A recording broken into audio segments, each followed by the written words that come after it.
Hi అండి, జ్యోతి channel స్వాగతం.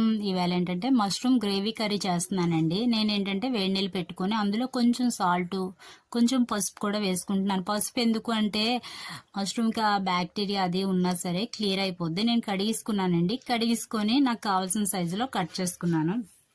ఇప్పుడు దానికి కావాల్సిన పేస్ట్ రెడీ చేసుకుంటున్నాను. కొంచెం పల్లీలు, ఒక 3 టమాటాలు, ఒక చిన్న ఉల్లిపాయ. ఎలా అంటే మనకి చాలా చిన్నది ఉల్లిపాయ వేసుకుంటున్నాను. ఎందుకంటే ఉల్లిపాయ ఎక్కువ అక్కర్లేదు. దాంట్లోనే నేను కొంచెం సాల్ట్, ఒక స్పూన్ కారం.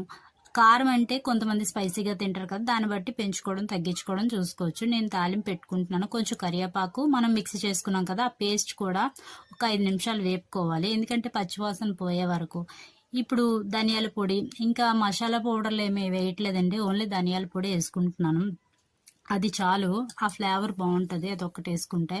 ఇప్పుడు మనం మష్రూమ్ కట్ చేసుకున్నాం కదా, ఆ మష్రూమ్ కూడా కొంచెం ఒక 2 నిమిషాలు వేపుకోవాలి. ఎందుకంటే మష్రూమ్ కూడా కొంచెం స్మెల్ అనేది వస్తుంది కదా, ఆ పచ్చివాసన పోయేలాగా కొంచెం మూత పెట్టిన తర్వాత కూడా ఒక 2 నిమిషాలకి కొంచెం నీళ్ళు వేసుకోవాలి. ఎందుకు అంటే మష్రూమ్ అన్నది ఆవిరికే ఉడికిపోద్ది కదా, కొంచెమే నీళ్ళు పడితే, ఎక్కువగా అక్కర్లేదు.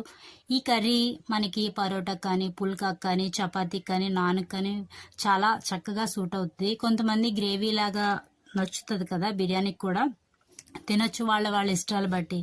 మీకు ఎలా నచ్చుతుంది, రైస్తోనా బిర్యానీతోనా? మీరు ట్రై చేయండి. ఈ వీడియో నచ్చితే లైక్, షేర్, కామెంట్, సబ్స్క్రైబ్.